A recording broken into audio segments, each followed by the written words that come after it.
இந்த பாடத்தை தான் நீங்கள் உன்னிப்பாக கவனிக்க வேண்டும். நபிகள் நாயகம் ஸல்லல்லாஹு அலைஹி வஸல்லம் அவர்களுக்கும் அவரை போன்ற இன்ன பிற தூதர்களுக்கும் வானவர்கள் இல்லாமல், மலக்குமார்கள் இல்லாமல் வேறு வகையில் வருகிற வகை இருக்கிறது. அது ஒரு சில நேரங்களில் திருக்குர்ஆனில் இடம்பெறும், ஒரு சில நேரங்களில் ஹதீசுகளிலே இடம்பெறும். அதுதான் முக்கியமான பாடம். இந்த பாடத்தை மட்டும் நீங்கள் துல்லியமாக தெரிந்து கொண்டால், திருக்குர்ஆன் மட்டும் போதும், ஹதீசுகள் தேவையில்லை என்று சிந்திக்கின்ற மக்களுக்கு ஈஸியாக நீங்கள் பதில் சொல்ல முடியும். மலக்குமார்களுடைய துணை இல்லாமல் அல்லாஹ் இறை செய்தியை வானவர்களுக்கு இரண்டு அடிப்படையில் அனுப்புவான். ஒன்று கனவின் மூலம் அனுப்புவான், இன்னொன்று அசரீரி சப்தத்தின் மூலம், திரைமறைக்கு அப்பால் இருந்து பேசுகிற ஒரு அசரீரியின் மூலம் அல்லாஹ் பேசுவான். கனவின் மூலம் என்றால் எப்படி? இப்ராஹிம் அலைஹிஸ்ஸலாத்து வஸ்ஸலாம் அவருக்கு அல்லாஹ் ரப்பல் ஆலமீன் ஒரு நாள் ஒரு கனவின் மூலம் அல்லாஹ் ஒரு செய்தியை சொல்லுகிறான். இதை நீங்கள் திருக்குர்ஆனில் எங்கே பார்க்கலாம் என்றால் 37வது அத்தியாயத்தின் 102வது வசனம். தூங்கி எழுந்த இப்ராஹிம் அலைஹிஸ்ஸலாத்து வஸ்ஸலாம் தன்னுடைய மகனை அழைத்து சொல்கிறார். கால யா புனைய இன்னி அரா ஃபில் மனாம் அன்னி அத்ஃபஉக ஃபன்துர் மாதா தரா. என் அருமை மகனே, நேற்றைய தினம் நான் ஒரு கனவு கண்டேன். என்ன கனவு? உன்னை அறுத்து பலியிடுவதாக நான் ஒரு கனவு கண்டேன் என்கிறார்கள். மகனுடைய பதில் என்ன? கால யா அபத்தி ஃஅல் மா துஅமர் சதஜிதுனி இன்ஷா அல்லாஹு மினஸ் சாபிரின். என் அருமை தந்தையே, நீங்கள் கண்ட கனவை நிறைவேற்றுங்கள். என்னை அறுக்கிற பொழுது நான் ஒரு பொறுமையாளியாக இருப்பதை நீங்கள் பார்ப்பீர்கள். மகனுடைய பதில். கனவின் மூலம் அல்லாஹ் இறை செய்தியை சொல்கிறான். ஒரு நபிமார்கள் கண்ட கனவு, நபிகள் நாயகம் ஸல்லல்லாஹு அலைஹி வஸல்லம் அவர்களை குறித்து ஆயிஷா ரலியல்லாஹு அன்ஹா அவர்கள் சஹாபாக்களுக்கு படி சொல்கிறார்கள். கனவின் மூலம் அல்லாஹ்வுடைய தூதருக்கு வஹி வரும். அந்த கனவு எப்படி இருக்கும் என்றால், இருளே இருக்காது, பளிச்சிட்டு மின்னுகின்ற பகலை போல அவ்வளவு தெளிவாக அந்த கனவுகள் தூதர்களுக்கு வரும். அப்படி ரசூலுல்லாஹி ஸல்லல்லாஹு அலைஹி வஸல்லம் அவர்களுக்கு வந்தது என்பதுதான் குறிப்பிடத்தக்கது. அல்லாஹ்வுடைய தூதருக்கு குர்ஆன் அல்லாத ஒரு வஹி வந்திருக்கிறது என்பதற்கு சான்றே திருக்குர்ஆன் தான். அதான் ஆச்சரியம். எப்படி? சூரத்துல் பக்ரா 2வது அத்தியாயத்தின் 144வது வசனம். இந்த வசனத்தில் ஒரு நாள் ரசூலுல்லாஹி ஸல்லல்லாஹு அலைஹி வஸல்லம் அவர்கள் வானத்தை நோக்கி கையை உயர்த்தி பிரார்த்தனை செய்வதை அல்லாஹ் சொல்லுகிற வசனம். ஆரம்பத்தில் ரசூலுல்லாஹி ஸல்லல்லாஹு அலைஹி வஸல்லம் அவர்கள் எதை கிப்லாவாக வைத்து தொழுது கொண்டிருந்தார்கள்? பைத்துல் முகத்தஸ். பைத்துல் முகத்தஸை நோக்கி ரசூலுல்லாஹி ஸல்லல்லாஹு அலைஹி வஸல்லம் அவர்கள் எத்தனை மாதம் தொழுதார்? 17 மாதங்கள் தொழுதார். 17 மாதத்திற்கு பிறகு ரசூலுல்லாஹி ஸல்லல்லாஹு அலைஹி வஸல்லம் அவர்கள் நம்முடைய கிப்லா இந்த புனிதமிக்க கஅபாவாக இருக்க வேண்டுமே என்கிற ஆசையோடு அல்லாஹ்விடத்திலே 2 கரத்தை உயர்த்தி பிரார்த்தனை செய்வதை அல்லாஹ் சூரத்துல் பக்ரா 2வது அத்தியாயத்தின் 144வது வசனத்தில் அல்லாஹ் இப்படி சொல்கிறான். கதுனரா தகல்லுப வஜ்ஹிக ஃபிஸ் ஸமா. உம்முடைய முகம் அடிக்கடி வானத்தின் பக்கம் திருப்புவதை நான் உணர்கிறேன். அல்லாஹ் சொல்கிறான். ஃபலனுவல்லியன்னக கிப்லத்தன் தர்லாஹா. நிச்சயமாக நீங்கள் விரும்புகிற கிப்லாவை உங்களுக்கு நான் வழங்கிவிட்டேன். ஃபவல்லி வஜ்ஹக சத்ரல் மஸ்ஜிதல் ஹராம். நிச்சயமாக இந்த நாள் முதல் நீங்கள் கஅபாவை நோக்கி தொழுங்கள். இது குர்ஆனுடைய வசனம். கேள்வி என்னவென்றால், 17 மாதம் பைத்துல் முகத்தஸை நோக்கி ரசூலுல்லாஹி ஸல்லல்லாஹு அலைஹி வஸல்லம் அவர்கள் தொழுதாரே, அது யாருடைய கட்டளை? இதான் கேள்வி. ரசூலுல்லாஹி ஸல்லல்லாஹு அலைஹி வஸல்லம் அவர்கள் சுயமாக விரும்பி அந்த கஅபாவை நோக்கி, அந்த பைத்துல் முகத்தஸை நோக்கி தொழுதார் என்று விதண்டாவாதம் பேசினாலும் குர்ஆனுடைய வசனத்தில் அதற்கு சான்று அல்ல. ரசூலுல்லாஹி ஸல்லல்லாஹு அலைஹி வஸல்லம் விரும்பி தொழுதால் ஏன் அந்த விருப்பத்திற்கு மாற்றமாக கஅபாவை தேடுகிறார் அல்லாஹ்விடத்தில்? அதான் விரும்பி விரும்பி ஒரு திசையை நோக்கி 17 மாதம் தொழுது கொண்டுதானே இருக்கிறார். கஅபாவை நோக்கி தொழ வேண்டிய, கஅபாவை விரும்ப வேண்டிய அவசியம் என்ன என்றால், பைத்துல் முகத்தஸை நோக்கி தொழுமாறு ஒரு கட்டளை தூதருக்கு பிறப்பிக்கப்பட்டிருக்கிறது. அந்த கட்டளை எங்கே? திருக்குரானில். அந்த கட்டளை திருக்குரான் முழுக்க நெடுக நீங்கள் பார்த்தாலும் அந்த கட்டளையை பார்க்க முடியாது. திருக்குரானுடைய 6666 வசனங்களை பார்த்தாலும் பார்க்க முடியாது. ஹதீஸ்களில் பார்க்கலாம், நபிகள் நாயகம் ஸல்லல்லாஹு அலைஹி வஸல்லம் 17 மாதம் பைத்துல் முகத்தஸை நோக்கி தொழுதார்கள் அல்லாஹ்வுடைய வஹீக்கு ஏற்ப. திரும்ப ரசூலுல்லாஹி ஸல்லல்லாஹு அலைஹி வஸல்லம் அவர்கள் புனிதமிக்க கஅபாவை விரும்புகிறார். விருப்பத்திற்கு ஏற்றவாறு அல்லாஹ் சூரத்துல் பக்கரா 2வது அத்தியாயத்தின் 144வது வசனத்தை இறக்கி கிப்லாவை மாறுதல் செய்கிறான். ஆக இந்த 2வது அத்தியாயத்தின் 144வது வசனத்தின்படி ரசூலுல்லாஹி ஸல்லல்லாஹு அலைஹி வஸல்லம் அவர்களுக்கு அல்லாஹ் நேரடியாக கனவின் மூலம் நபிகள் நாயகம் ஸல்லல்லாஹு அலைஹி வஸல்லம் அவர்களுக்கு பைத்துல் முகத்தஸை நோக்கி தொழுமாறு கட்டளை பிறப்பித்த ஒரு ஆதாரம் இந்த வசனத்திலே உண்டு. அடுத்தது அல்லாஹ் தூதர்களோடு பேசுவதை திரைமறைவுக்கு அப்பால் இருந்து. அதற்கு உதாரணம் நபிகள் நாயகம் ஸல்லல்லாஹு அலைஹி வஸல்லம் அவர்களுக்கு முன்னால் வாழ்ந்த மூசா அலைஹிஸ்ஸலாத்து வஸ்ஸலாம் நல்ல ஒரு உதாரணம். இவரோடு அல்லாஹ் எப்படி பேசியிருக்கிறான்? கனவின் மூலமும் அல்ல, வானவர்களின் மூலமும் அல்ல, தூதுவா என்று சொல்லப்படுகிற ஒரு பள்ளத்தாக்கு அருகில் வர சொல்லி அந்த இடத்தில் அல்லாஹ் நேரடியாக மூசா அலைஹிஸ்ஸலாத்து வஸ்ஸலாம் அவர்களிடத்தில் பேசி இருக்கிறான். குரலை கேட்டிருக்கிறார்கள் மூசா அலைஹிஸ்ஸலாத்து வஸ்ஸலாம். அப்ப திரைக்கப்பால் இருந்தும் அல்லாஹ் பேசி இருக்கிறான். ஆதாரம் 7வது அத்தியாயத்தின் 143வது வசனம், வலம்மா ஜாஅ மூசா லிமீகாத்தினா வகல்லமஹு ரப்புஹு. ஒரு குறிப்பிட்ட ஒரு எல்லைக்கு வந்த பிறகு மூசா தன்னுடைய ரப்பிடத்தில் உரையாடினார். என்ன உரையாடினார் என்று அல்லாஹ் தொடர்ந்து சொல்கிறான். பேசிக்கொண்டே வரும் பொழுது மூசா நபி, யா அல்லாஹ் உன்னை நான் பார்க்க வேண்டுமே என்று விருப்பம் தெரிவிக்கிறார். அல்லாஹ் என்ன சொல்கிறான்? இதோ இந்த மலையை பார், அந்த மலைக்கு என்னுடைய ஒளியை நான் செலுத்துகிறேன், அந்த மலை ஸ்திரமாக இருந்தால் என்னை நீ பார்க்கலாம் என்று அல்லாஹ் சொல்லுகிறான். அவர் மலையை பார்க்கிறார், அல்லாஹ் தன்னுடைய ஒளியை செலுத்துகிறான், மலை தூள் தூளாக சிதறுகிறது, மயக்கமுற்று கீழே விழுந்தார். மயக்கத்திலே இருந்து தெளித்து, யா அல்லாஹ் இனி உன்னை பார்க்க சொல்கிற ஆசை எனக்கு முடிந்து விட்டது, இனி இப்படி நான் செய்ய மாட்டேன் என்று சொல்கிறார். இந்த வசனத்தில் நீங்கள் பாருங்கள், திரை மறைவுக்கு அப்பால் இருந்து சப்தத்தின் மூலம் தூதர்கள் அல்லாஹ்விடத்திலே பேசுகிறார்கள். ரசூலுல்லாஹி ஸல்லல்லாஹு அலைஹி வஸல்லம் அவர்கள் மிஅராஜுடைய பயணத்தில் சிர்தத்துல் முன்தஹா என்று சொல்லப்படுகிற இடத்தில் வைத்து அல்லாஹ்வோடு பேசி இருக்கிறார்கள். புகாரி முஸ்லிம் நிறைய ஹதீஸ்களிலே பார்க்கலாம். அத்தஹியாத் ரசூலுல்லாஹி ஸல்லல்லாஹு அலைஹி வஸல்லம் அவர்களுக்கு அத்தஹியாத் எங்கே வைத்து யார் மூலம் இந்த அத்தஹியாத் ஓதுகிற இந்த துஆ கட்டளையிடப்பட்டது? ஜிப்ரீல் அலைஹிஸ்ஸலாத்து வஸ்ஸலாமுடைய அந்த மிஅராஜுடைய பயணத்தின் பொழுது அல்லாஹ்வின் புறத்திலிருந்து பெற்றதுதான் அத்தஹியாத்து லில்லாஹி வஸ்ஸலவாத்தின் புறத்திலிருந்து தூதர்கள் ஓதுகிற அந்த துஆ. அப்ப ரசூலுல்லாஹி ஸல்லல்லாஹு அலைஹி வஸல்லம் அவர்களும் திரைக்கு அப்பால் இருந்து பேசி இருக்கிறார்கள். மூசா அலைஹிஸ்ஸலாத்து வஸ்ஸலாம் அவர்கள் திரைக்கு அப்பால் இருந்து பேசி இருக்கிறார்கள். கனவின் மூலம் இப்ராஹிம் அலைஹிஸ்ஸலாத்து வஸ்ஸலாம் அவர்களிடத்தில் அல்லாஹ் பேசுகிறான். பைத்துல் முகத்தஸை நோக்கி தொழுங்கள் என்கிற கட்டளை கனவின் மூலம் பிறப்பிக்கப்பட்டிருக்கிறது.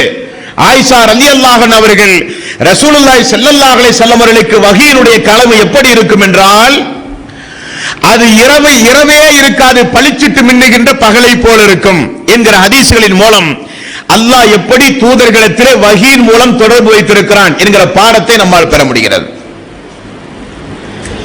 அடுத்த அன்பார்ந்த சகோதரர்களே, சரி, இப்படியெல்லாம் அல்லாஹ் தூதர்களோடு இந்தந்த அடிப்படையில் உரையாடி இருக்கிறான் என்பது உண்மையானால், அடுத்த கேள்வி, உரையாடுகிறான், வஹி இருக்கிறது, இதெல்லாம் சாத்தியம், திருக்குரானிலே உண்டு என்றால் 42வது அத்தியாயத்தின் 51வது வசனம், இந்த வசனத்தில் அல்லாஹ் அந்த 3 அடிப்படையை சொல்லுகிறான்.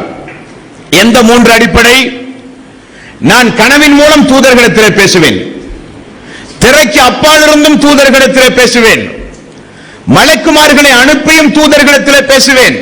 3 அடிப்படையில் என்னுடைய வஹீகள் அமையும் அல்லாஹ் சொல்கிறான். 42வது அத்தியாயம் 51வது வசனம், வமா கான லிபஸரின் ஐ யுகல்லிமஹு அல்லாஹு இல்லா வஹியன். அல்லாஹ் தூதர்களோடு வஹீன் மூலம் பேசுவான் நேரடியாக. அவ் மின் வரஇன் ஹிஜாப், திரைமறைவுக்கு அப்பால் இருந்தும் அல்லாஹ் பேசுவான். அவ் யுர்சில ரசூலன் ஃபயூஹி பிஇذنஹி மா யஷா, அல்லாஹ் ஒரு தூதர்களை அனுப்பிய மாணவர்களை அனுப்பியும் அல்லாஹ் பேசுவான். மூன்று அடிப்படையும் அல்லாஹ் திருக்குர்ஆனிலே தான் சொல்கிறான். ஒன்று, மலக்குமார்களோடு அல்லாஹ் பேசுவான். இரண்டு, கனவின் மூலம் தூதர்களோடு பேசுவான். மூன்று, திரைக்கு அப்பால் இருந்தும் பேசுவான். எல்லாம் மார்க்கம் என்று அல்லாஹ் போதிக்கிறான். அதான் முக்கியமான விஷயம். சரி, நாம் எல்லாம் முஸ்லிம்கள். அல்லாஹ் திருக்குர்ஆனிலே சொல்கிறான், ரசூலுல்லாஹி ஸல்லல்லாஹு அலைஹி வஸல்லம் அவர்கள் போதிக்கிறார்கள்.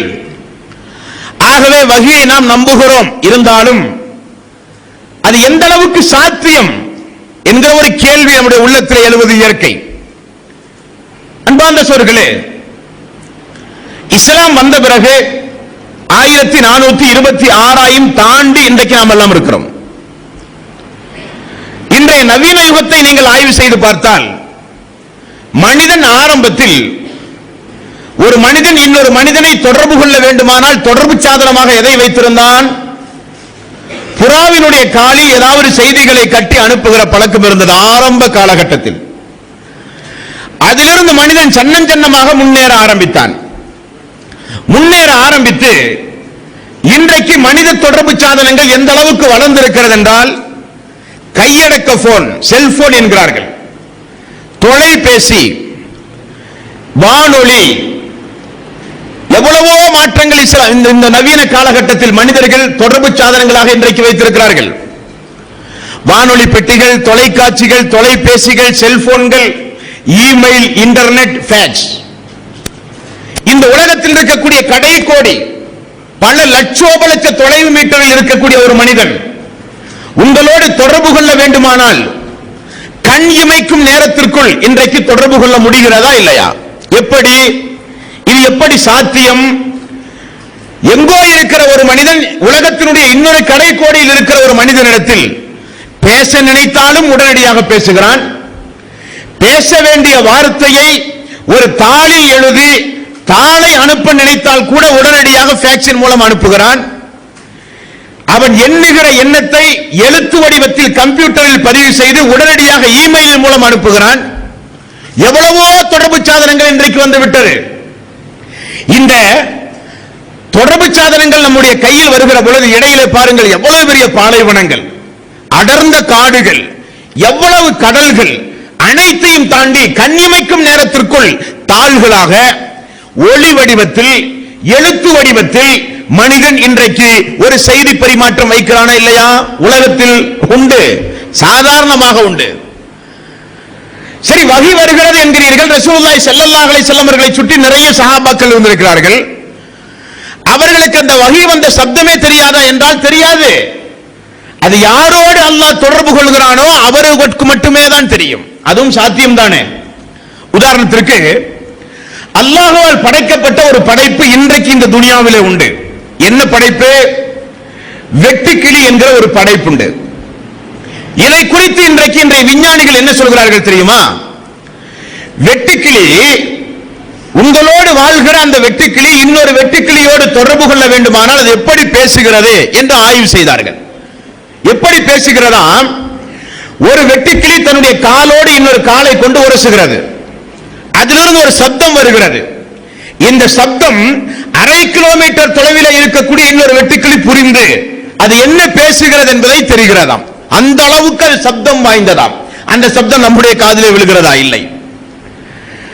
1/2 டன் 500 கிலோ எடை கொண்ட காட்டையும் காண்டி தருகிற அளவுக்கு அதனுடைய இசை கூடுதல் பவர் உள்ளது. அந்த அளவுக்கு கடுமையான இசை இருந்தாலும் நம்முடைய காதுகளிலே விழுவது கிடையாது. ரசூலுல்லாஹி ஸல்லல்லாஹு அலைஹி வஸல்லம் அவர்கள் சொன்னார்கள், ஒரு அடியான், கெட்ட அடியான் இறந்து போனால் அவனுக்கு கபரில் கடுமையான தண்டனை கொடுக்கப்படுகிறது. அந்த தண்டனையை, அவன் அலறுகிற சப்தத்தை மனிதன் கேட்க முடியாது, எல்லா உயிர் ஜீவராசிகளும் கேட்க முடியும். ரசூலுல்லாஹி ஸல்லல்லாஹு அலைஹி வஸல்லம் அவர்கள் சொன்னார்கள், சப்தத்தை கேட்பது என்பது அல்லாஹ் ஒவ்வொரு மனிதர்களுக்கு, ஒவ்வொரு உயிர் ஜீவராசிகளுக்கு ஒவ்வொரு வகையான ஆற்றலை வைத்திருக்கிறான். இது உலகத்தில் இருக்கிற காரண காரியங்கள். அப்ப உலகத்தில் எங்கோ ஒரு மூலையிலிருந்து இன்னொரு மூலையில் இருக்கிற ஒரு மனிதனை மனிதன் தொடர்பு சாதனங்களை கொண்டு தொடர்பு கொள்ள முடியும் என்றால் அல்லாஹுவால் முடியுமா முடியாதா? அதான் கேள்வி. முடியும். இனி ஒரு சிறிய ஒரு உதாரணம் பாருங்கள். 1962 இருந்து துவங்கியது விண்வெளி மண்டலத்திற்கு மனிதன் பயணமாகிற நாள். 1962, 1964, 1966, 1969 சன்னஞ்சன்னமாக மனிதன் ஒவ்வொரு 2 ஆண்டுக்கும் ஒரு முறை விண்கலத்தை விண்வெளி மண்டலத்தில் ராக்கெட்டை மனிதன் அனுப்ப ஆரம்பித்தான். மனிதர்கள் செல்கிற ராக்கெட்டுகள் விண்வெளி மண்டலத்தினுடைய பல்வேறு காட்சிகளை புகைப்படம் எடுத்து உலகத்திற்கு கொண்டு வந்தான். வானத்திற்கு செல்கிறான் மனிதன், விண்வெளி மண்டலத்திற்கு செல்கிறான் மனிதன் அதற்குரிய சாதனங்களோடு. அங்கிருந்து பல்வேறு வகையான பொருள்களை எடுத்து வந்தான் இந்த உலகத்திற்கு. அது மெல்ல மெல்ல மெல்ல முன்னேறி 1969 ஆண்டு, இந்த ஆண்டில் மனிதனுடைய அறிவு எந்த அளவுக்கு முன்னேறியது என்றால் அப்பல்லோ 2 என்று சொல்லப்படுகிற ஒரு விண்கலம் மனிதனால் கண்டுபிடிக்கப்பட்டது. இந்த விண்கலத்துடைய தனிச்சிறப்பு என்னவென்றால் மனிதன் உள்ளே ஏறி செல்ல வேண்டிய அவசியம் இல்லை. இந்த விண்கலம் தானாகவே விண்வெளி மண்டலத்திற்கு சென்று தானாகவே புகைப்படம் எடுத்து தானாகவே அதற்குரிய ஆய்வு மையத்திற்கு உடனடியாக அனுப்புகிற ஆற்றல் படைத்தது. இதை கண்டுபிடிப்பதற்கு ஆன முதல் செலவு எவ்வளவு தெரியுமா? முதல் செலவு $2,50,00,000 கோடி. நம்முடைய பணத்தில் சொல்ல வேண்டுமானால் 1,17,500 கோடி ரூபாய் செலவில் கண்டுபிடிக்கப்பட்டது. 10,000 நிறுவனங்களில் உடைய 2,50,000 ஊழியர்களை கொண்டு கண்டுபிடிக்கப்பட்டது. அதனுடைய பேர் பார்ட்ஸ் 70 லட்சம் பேர் பார்ட்ஸ். இப்படி ஒரு விண்கலம் தயாரிக்கப்பட்டு விண்வெளி மண்டலத்திற்கு அனுப்பினார்கள் 1969. அதனுடைய பணி லட்சோப லட்ச கிலோமீட்டர் தொலைவில் இருக்கிற சம்பவங்களை எல்லாம் ஆளே இல்லாமல் புகைப்படம் எடுத்து உலகத்திற்கு தந்தது.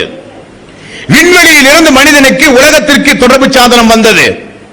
அதே விண்வெளியில் இருந்து அல்லாஹ் நாடினால் உலகத்திலே வாழ்கிற தூதர்களோடு அல்லாஹ் ஒரு செய்தி பரிமாற்றம் வைப்பான் என்பது ஆச்சரியக்குரியது ஒன்றுமல்லவே, சாதாரண காரியம் தானே. இன்றைய உலகத்தில் நாம் எல்லாம் கண்கூடாக பார்க்கிற காரியம் தானே இவைகள் எல்லாம். ஆக வஹி என்பது சாத்தியம்தான். அல்லாஹ் நிச்சயமாக தூதர்களின் மூலம் நிச்சயமாக அல்லாஹ் உரையாடுவதற்குண்டான எல்லா சாத்தியக்கூறுகளும் உண்டு என்பதை நீங்கள் ஒவ்வொருவரும் சிந்திக்க வேண்டும்.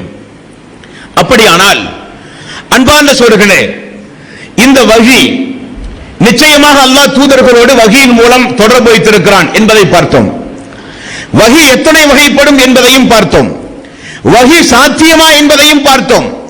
இனி அல்லாஹ்வுடைய தூதருக்கு எப்படி வஹி வருகிறது அதையும் பார்க்க வேண்டுமா இல்லையா? ரசூலுல்லாஹி ஸல்லல்லாஹு அலைஹி வஸல்லம் அவர்களுக்கு வஹி வருகிறது என்றால் எப்படி?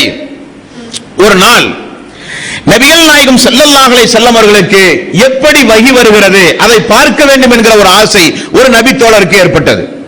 அவருடைய பெயர் யஅலா இப்னு உமையா. இவர் உமர் ரலியல்லாஹு அன்ஹு இடத்திலே சொல்லுகிறார்.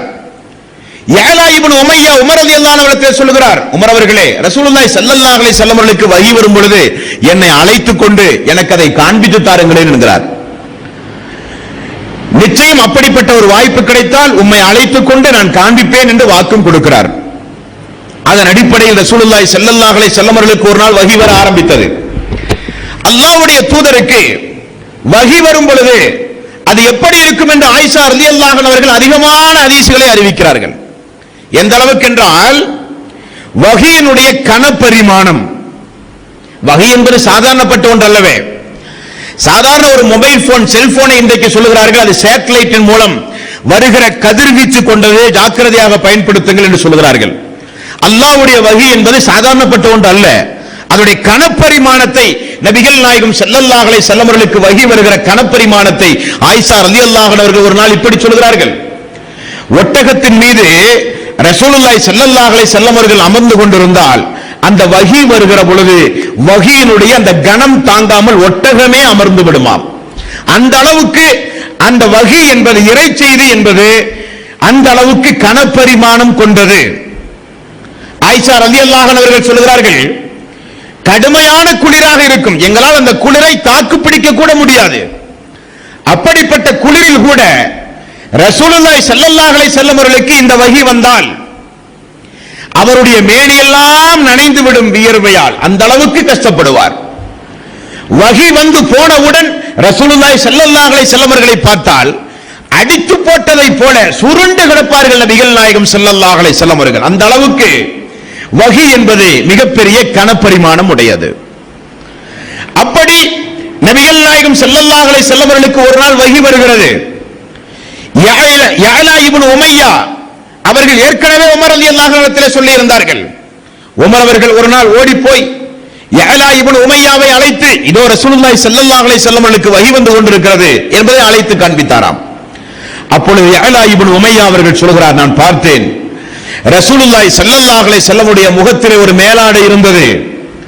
அந்த மேலாடைக்குள் அவருக்கு மூச்சு திணறிக் கொண்டிருந்தது. மேலாடையை அகற்றி ரசூலுல்லாஹி ஸல்லல்லாஹு அலைஹி வஸல்லம் மேலாடை உமர் அவர்கள் அகற்றி காண்பித்தார்.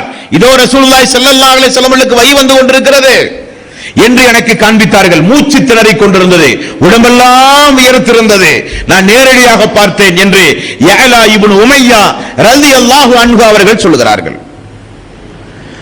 சஹாபாக்கள் தங்களுக்குள் பேசுவார்கள், நாங்கள் ரசூலுல்லாஹி ஸல்லல்லாஹு அலைஹி வஸல்லம் அவர்களோடு இருப்போம், எங்களோடு ரசூலுல்லாஹி ஸல்லல்லாஹு அலைஹி வஸல்லம் அவர்கள் பேசிக்கொண்டே இருப்பார். அல்லாஹ்வுடைய தூதர் திடீரென்று ஒரு சில நேரத்தில் மௌனமாவார். அப்பொழுது நாங்கள் யாரும் பேச மாட்டோம். காரணம், அவரிடத்திலே ஜிப்ரீல் அலைஹிஸ்ஸலாத்து வஸ்ஸலாம் அவர்கள் வந்து கொண்டிருக்கிறார் என்பதை நாங்கள் புரியுவோம். இப்படி நபிகள் நாயகம் ஸல்லல்லாஹு அலைஹி வஸல்லம் அவர்களுக்கு வஹி வருகிறது. அந்த வஹியின் மூலம்தான் திருக்குர்ஆன் அருளப்பட்டது. அப்படி முதலில் ரசூலுல்லாஹி ஸல்லல்லாஹு அலைஹி வஸல்லம் அவர்களுக்கு வஹி வந்து அவர் தூதராக தேர்வு செய்த மாதம் தான் இந்த மாதம், ரமதானுடைய மாதம்.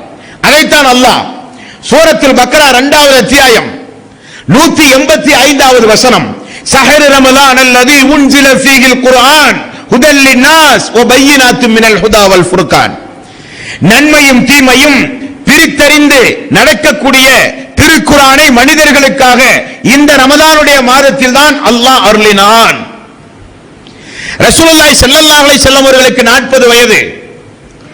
மக்காவிலே இருக்கிற அறியாமை கால பழக்க வழக்கங்களை எல்லாம் பார்த்து மனம் வெந்து போய் ஒரு தனிமையை விரும்பி அவருக்கு தெரிந்த விதத்தில் அல்லாஹ்விடத்திலே பிரார்த்தனை செய்து கொண்டிருந்த நேரம், ஏதோ ஒரு வகையில் விபச்சாரத்திலே இருந்து ஒதுங்கி, கொலை கொள்ளை வட்டி கொடுமை போன்ற மாபாதகமான காரியத்திலே இருந்து ஒதுங்கி, சிறுபிராயத்தில் மக்கள் நடத்துகிற குடும்பத்தனமான காரியத்திலே இருந்து ஒதுங்கி, ஹிரா குகையை தேர்வு செய்து தனிமையில் அமர்ந்து அல்லாஹ் அல்லாஹ் என்று சொல்லி அல்லாஹ்விடத்திலே பிரார்த்தனை செய்து கொண்டிருந்த நேரம், அப்பொழுதுதான் அல்லாஹ் தேர்வு செய்கிறான் ரசூலுல்லாஹி ஸல்லல்லாஹு அலைஹி வஸல்லம் அவர்களை. அப்பொழுதுதான் நாம் பார்த்த இந்த வஹி என்கிற இந்த இறை செய்தி ரசூலுல்லாஹி ஸல்லல்லாஹு அலைஹி வஸல்லம் அவர்களுக்கு முதலில் இறங்குகிறது.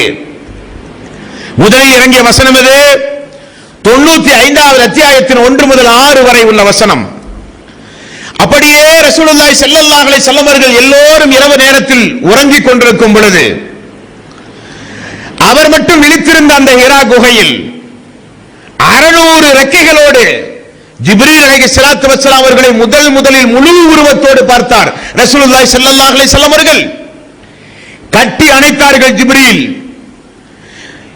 ஓதுவீராக பிஸ்மில்லாஹிர் ரஹ்மானிர் ரஹீம், அளவற்ற அருளாளன் நிகரற்ற அன்புடையோனின் திருநாமத்தால் துவங்குங்கள் நபியே.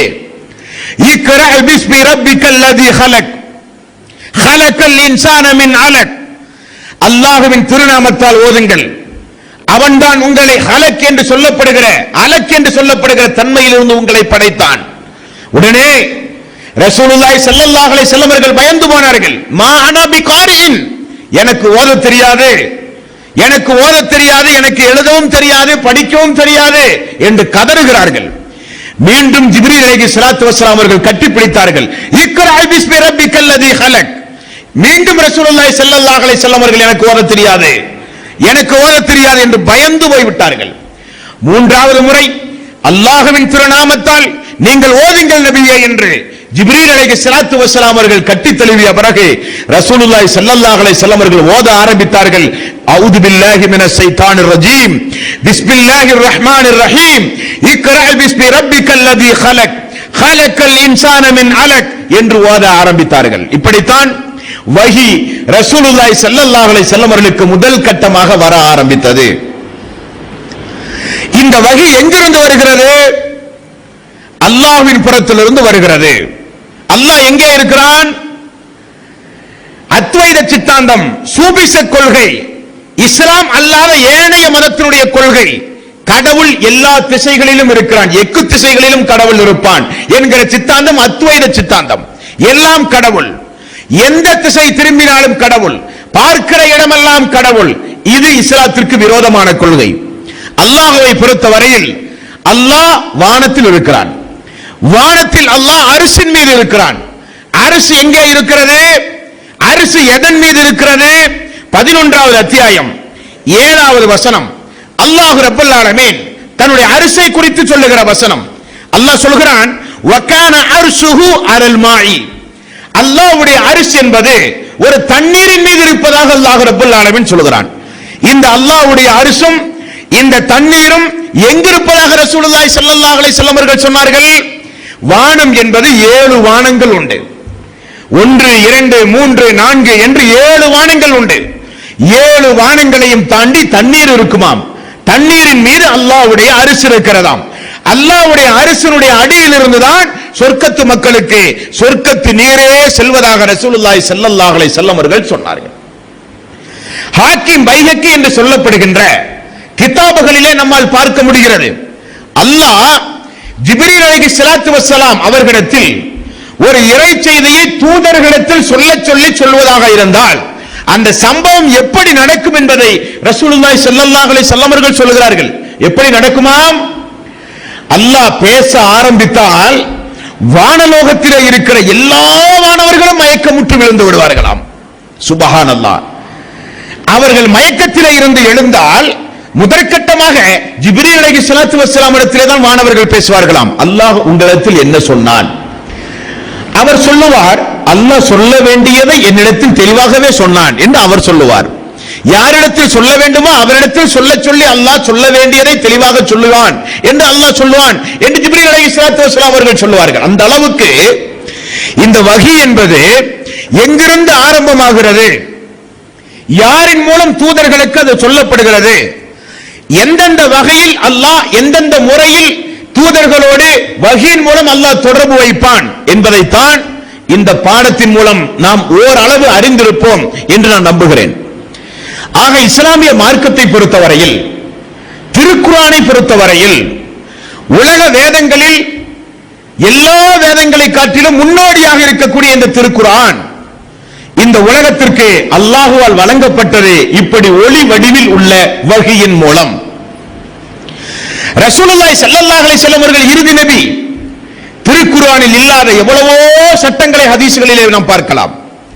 தொழுகையுடைய முறை, ஹஜ்ஜுடைய முறை, ஜகாத்துடைய முறை, ஒலு செய்கிற முறை, இஸ்லாமிய மார்க்கத்தில் இபாதத்துகளுக்கு தேவையான நிறைய சட்டங்களை நீங்கள் ஹதீஸ்களிலே பார்க்கலாம். அதெல்லாம் எப்படி வந்தது? ரசூலுல்லாஹி ஸல்லல்லாஹு அலைஹி வஸல்லம் அவர்கள் சுயமாக மார்க்கத்தில் ஆணையிடுகிற அதிகாரம் அவருக்கு உண்டுமா? இன் ஹுவ இல்லா வஹியு யூஹா. 57வது அத்தியாயம். இன் ஹுவ இல்லா வஹியு யூஹா. இந்த நபி பேசினால் அவர் வஹீயின் அடிப்படையில் தான் பேசுவார் என்று அல்லாஹ் உத்தரவாதம் கொடுக்கிறான்.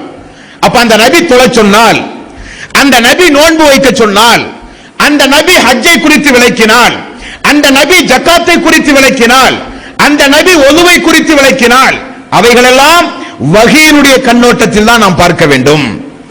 அப்ப வஹீ என்றால் திருக்குர்ஆனில் தானே இருக்க வேண்டும்? அல்ல, அது சட்டம் அல்ல. திருக்குர்ஆனிலும் இருக்கும், திருக்குர்ஆனுக்கு அப்பாற்பட்டு தூதர்களுடைய வாய்வழி செய்தியாகவும் பதிவு செய்யப்படும். ஆக இஸ்லாமிய மார்க்கத்தினுடைய சட்ட விளக்கங்கள், திருக்குர்ஆன் ஹதீசுகள் எல்லாம் இப்படிப்பட்ட வஹீயின் மூலம்தான் அனுப்பப்படுகிறது. அதுதான் இறைவன் தூதர்களோடு வைக்கக்கூடிய வழிமுறைகள், நெறிமுறைகள் என்பதை நாம் மறந்துவிடவே கூடாது.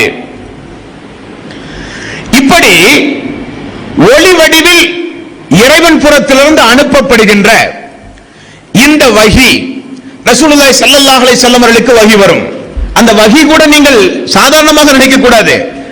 அல்லாஹ்வுடைய தூதர் எப்பொழுதெல்லாம் விரும்புகிறாரோ அப்பொழுது அந்த வஹி வராது. அல்லாஹ் எப்பொழுது விரும்புகிறானோ அப்பொழுதுதான் வஹி வரும். உதாரணத்திற்கு ரசூலுல்லாஹி ஸல்லல்லாஹு அலைஹி வஸல்லம் அவர்கள் அமர்ந்து கொண்டிருக்கும் பொழுது 58வது அத்தியாயம் சூரத்துல் முஸம்மில் 1 இலிருந்து 6 வரை உள்ள வசனங்கள், இந்த வசனத்துடைய பின்னணியை நீங்கள் பார்த்தால் பெரிய ரசனைக்குரியது, படிப்பினைக்குரியதும் கூட. ரசூலுல்லாஹி ஸல்லல்லாஹு அலைஹி வஸல்லம் அமர்ந்து கொண்டிருக்கிறார். எவ்வளவு பெரிய ஒரு இறை தூதர்! ஒரு பெண்மணி ரசூலுல்லாஹி ஸல்லல்லாஹு அலைஹி வஸல்லம் வந்து ஒரு சட்ட விளக்கம் கேட்கிறார்கள். யா ரசூலல்லாஹ், ஆண்களுக்கு நீங்கள் உபதேசம் செய்யக்கூடாதா? உங்களை சுற்றி இருக்கிற ஆண்கள் எல்லாம் பெண்களை பார்த்து நீ என்னுடைய தாயை போல இருக்கிறாய் என்று சொல்லி எங்களை விவாகரத்து செய்து விடுகிறார்கள். யா ரசூலல்லாஹ், அன்றைய கால மக்களிடத்தில் ஒரு பழக்கம் இருந்தது. கணவன் மனைவிக்கு தகராறு என்றால், தலாக் சொல்ல வேண்டும் என்றால் உடனடியாக கணவன் என்ன சொல்லுவான்? நீ என்னுடைய தாயை போல இருக்கிறாய் என்று சொன்னால் விவாகரத்து ஏற்பட்டுவிடும். இப்படி சொல்லி சொல்லி நிறைய பெண்கள் பாதிக்கப்பட்டார்கள்.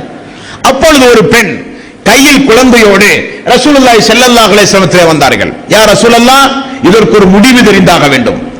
எல்லா ஆண்களும் இப்படி சொல்லி சொல்லி நிறைய பெண்களுடைய வாழ்க்கை சீரழிந்து போய்விட்டது. இப்படி சொன்னால் அது உண்மையில் தலாக் ஆகுமா? எங்களுக்கு சட்ட விளக்கம் தேவை என்றார்கள். ரசூலுல்லாஹி ஸல்லல்லாஹு அலைஹி வஸல்லம் அவர்கள் சொன்னார்கள், எனக்கு தெரியாது. அல்லாஹ்வுடைய தூதருடைய பதில், எனக்கு தெரியாது. நான் ஒரு இறை தூதர். அல்லாஹ் அது குறித்து ஏதாவது வஹி அனுப்பினால் நான் உங்களுக்கு சொல்லுகிறேன். யார் சொல்லுகிற பதில்? இறை தூதர் சொல்லுகிற பதில். கேட்டு விட்டார்களே, நாம் ஒரு இறை தூதர் ஆயிற்று, ஏதாவது ஒரு பதிலை சொல்ல வேண்டுமே என்று சொன்னால் தூதர்கள் உடனடியாக கண்டிக்கப்படுவார்கள். காரணம் மார்க்கத்தை பொறுத்தவரையில் சட்டன முடிவெடுத்து சொல்கிற அதிகாரம் தூதர்களுக்கே கிடையாது. ரசூலுல்லாஹி ஸல்லல்லாஹு அலைஹி வஸல்லம் அவர்கள் நாளை வாருங்கள், வஹி வந்தால் சொல்லுகிறேன் என்கிறார்கள். அந்த பெண்மணி நாளை வந்தால் ரசூலுல்லாஹி ஸல்லல்லாஹு அலைஹி வஸல்லம் அவர்கள் சொன்ன பதில், வஹி இன்னும் வரவில்லை, மீண்டும் மறுநாள் வாருங்கள். மறுநாளும் வந்தார்கள். ரசூலுல்லாஹி ஸல்லல்லாஹு அலைஹி வஸல்லம் பதில் சொல்ல முடியவில்லை. அந்த பெண்மணி கடுமையாக கோபப்பட்டார். நீங்கள் ஒரு இறை தூதர், வஹியோடு தொடர்புடையவர், மக்களுடைய பிரச்சனைகளுக்கு ஏற்றவாறு அவ்வப்போது ஜிப்ரீல் மூலம் வஹியை பற்றி சட்ட விளக்கம் சொல்லக்கூடியவர், உங்களிடத்தில் வந்து பாதிப்படைந்த நான் நிவாரணம் தேடி வந்த பொழுது எனக்கு எந்த பதிலையும் சொல்லாமல் தினந்தோறும் என்னை நடக்க வைப்பது நியாயமா என்று சொல்லி தூதரிடத்திலே சண்டைக்கு போன சம்பவம். அப்பொழுதுதான் அல்லாஹ் இறக்கினான், கத் ஸமியல்லாஹு கௌலல்லதி. அந்த பெண்ணும் தூதரும் நடத்திய உரையாடலை அல்லாஹ் நன்கு அறிவான் என்று சொல்லி அல்லாஹ் வஹியை அனுப்புகிறான். வஹி வந்தவுடன் ரசூலுல்லாஹி ஸல்லல்லாஹு அலைஹி வஸல்லம் அவர்கள் உடனே அந்த பெண்மணிக்கு அழைப்பு கொடுத்து, பெண்மணி வந்தவுடன் சட்டத்தை தொடர்ந்து சொன்னார்கள். இனி 4 தேதி முதல் உங்களுடைய ஆண்கள், உங்களுடைய கணவன்மார்கள் இப்படி சொன்னால் திருமண உறவு முறியாது, அதற்குரிய பரிகார சட்டங்களை அல்லாஹ் சொல்லிவிட்டான் என்று வஹி வந்தது. ஏன் நான் இதை சொல்லுகிறேன் என்றால், வஹி என்பது, இறை செய்தி என்பது அல்லாஹ் எப்பொழுது எந்த செய்தியை சொல்ல நாடுகிறானோ அப்பொழுதுதான் அல்லாஹ் சொல்லுவான். தூதர்கள் நினைத்த மாத்திரத்தில் வஹி வஹி என்று எதையும் சொல்ல முடியாது. அப்படி சொல்லுகிற அதிகாரம் தூதர்களுக்கு கிடையாது. இப்படியாக இன்றைக்கு நம்மிடத்தில் பாருங்கள், குர்ஆன் புத்தக வடிவத்தில் இருக்கிறது. ரசூலுல்லாஹி ஸல்லல்லாஹு அலைஹி வஸல்லம் அவர்களுக்கு ஜிப்ரீல் மூலம் வந்தது ஒளி வடிவத்தில், பேச்சு வடிவத்தில். ஜிப்ரீல் அலைஹிஸ்ஸலாத்து வஸ்ஸலாம் அல்லாஹ்வுடைய தூதரிடத்தில் ஒரு செய்தியை சொல்ல வேண்டுமானால் வந்து சொல்லுவார். ரசூலுல்லாஹி ஸல்லல்லாஹு அலைஹி வஸல்லம் மனப்பாடம் செய்வார். செய்த மனப்பாடத்தை உடனடியாக ரசூலுல்லாஹி ஸல்லல்லாஹு அலைஹி வஸல்லம் மக்களிடத்தில் போதிப்பார். ஆக பேச்சு வடிவில் தான் திருக்குர்ஆன் இருந்தது. பேச்சு வடிவில் இருந்த திருக்குர்ஆன் எப்படி புத்தக வடிவத்தில் மாறியது, எழுத்து வடிவத்தில் மாறியது? பேச்சு வடிவில் இருந்த அந்த திருக்குர்ஆன் எப்படி தொகுக்கப்பட்டது? பேச்சு வடிவில் இருந்த திருக்குர்ஆன் தொகுப்பதற்கு ரசூலுல்லாஹி ஸல்லல்லாஹு அலைஹி வஸல்லம் அவர்கள் எடுத்த முயற்சிகள் என்ன? இன்றைக்கு நம்முடைய கையில் திருக்குர்ஆன் பாதுகாக்கப்பட்ட ஒரு வேதமாக இருக்கிறது. உலகத்தில் எந்த வேதத்திற்கும் இல்லாத ஒரு தனிச்சிறப்புக்குரிய ஒரு வேதம் இந்த திருக்குர்ஆன். இன்றைக்கு லட்சோப லட்ச மக்களுடைய உள்ளங்களில் அல்லாஹ் பாதுகாத்து வைத்திருக்கிற திருக்குர்ஆன். ஒரு பைபிளுக்கோ, ஒரு பகவத்கீதைக்கோ, அல்லது வேற ஏதாவது புத்த மதத்தினுடைய சித்தாந்தத்திற்கோ இல்லாத ஒரு இறை வேதத்தினுடைய சிறப்பு இந்த திருக்குர்ஆன். இன்றைக்கு நம்முடைய கையில் உள்ள திருக்குர்ஆன் வாசிக்கக்கூடிய வகையில் உள்ள ஜபர், ஜேர், பேஸ் போன்ற வாசிக்கக்கூடிய வகையில் உள்ள அடைக்குறிப்புகளோடு உள்ள திருக்குர்ஆன் எப்படி உருவாக்கப்பட்டது அன்பான சகோதரர்களே? பேச்சு வடிவில் தானே திருக்குர்ஆன் இருந்தது. ஜிப்ரீல் வந்து பேச்சு வடிவில் தானே சொன்னார். ரசூலுல்லாஹி ஸல்லல்லாஹு அலைஹி வஸல்லம் அவர்கள் பேச்சு வடிவில் தானே அதை ஓதினார். அதை மக்கள் அப்படித்தானே கேட்டார்கள். இது எப்படி தொகுக்கப்பட்டது? எந்த முறையில் தொகுக்கப்பட்டது? யாருடைய காலத்தில் தொகுக்கப்பட்டது? ரசூலுல்லாஹி ஸல்லல்லாஹு அலைஹி வஸல்லம் அவர்களுக்கு எழுத தெரியாது. அப்படியானால் இதை எழுதுவதற்கு ரசூலுல்லாஹி ஸல்லல்லாஹு அலைஹி வஸல்லம் அவர்கள் செய்த ஏற்பாடுகள் என்ன, அந்த நபித்தோழர்கள் எல்லாம் யார் என்கிற விவரத்தை இன்ஷா அல்லாஹ் நாளை தினம் பார்ப்போம். வாஹிரு தௌவா